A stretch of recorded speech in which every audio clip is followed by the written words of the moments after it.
Mr Chairman. I'm calling Catherine Delahunty.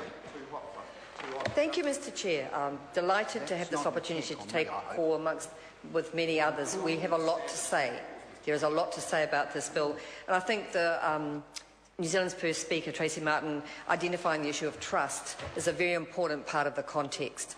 Part one is about, do we trust, and I mean the citizens of this country, do we trust the government in the context of the debacles that are going on around here to actually write a law with sufficient justice and lack of bias that will actually protect the rights of citizens? And when 40% of people say no, even though supposedly they're too confused to understand it, I think there's a message in there.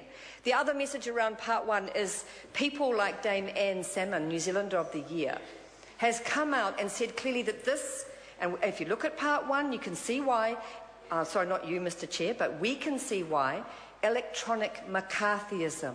Now, for a younger generation, they don't really know what that means, but for older people, we can remember it, and the stories get passed on.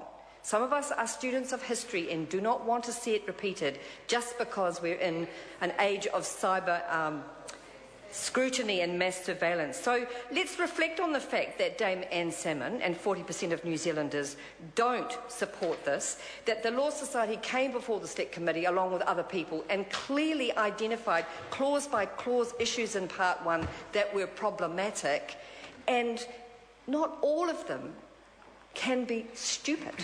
Not all of these people who operate as watchdogs on us, because we don't get it right all the time in this House, even though many other people other than me are fantastic lawyers, we are deeply political. This is deeply political, and that's why we need the oversight of people like the New Zealander of the Year and people like the Law Society. And it's very disappointing to have those people treated as if they are idiots who are being confused and misled by what is a disingenuous piece of legislation.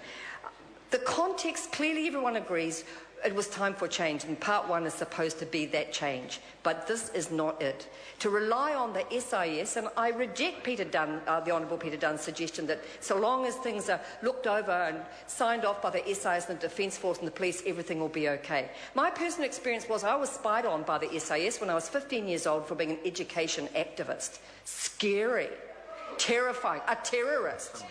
And it was...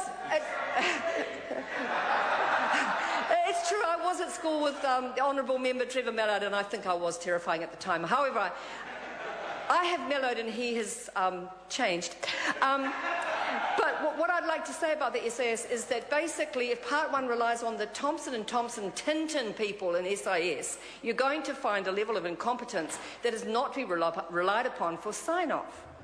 The police, as we know, have not properly apologised, as has the government not properly apologised to Tūhoe for what happened in Ruatoki. Yep. This is the context of part one, Mr Chair. Yeah. It's a context of lack of trust. And I think it's important to talk about that context in relation to the SOPs that Dr Norman has put up to try and improve this dog's breakfast, although in our hearts we know this bill needs to finish.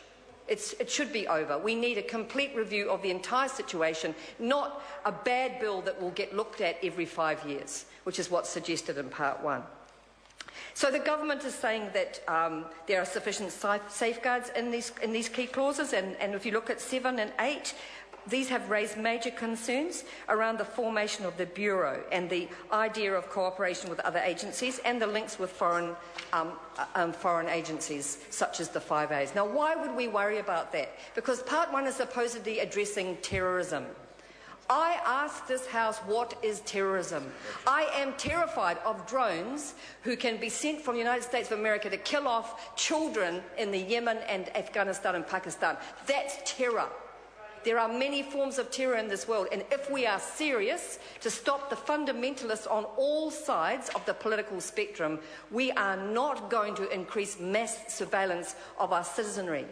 We are not going to do that. We are not going to turn people into terrorists who simply want to exercise dissent. And I would argue that the history of spying in the world, and in this part one it reinforces that by the breadth of the clauses, is always about spying on people who dissent from the government of the day.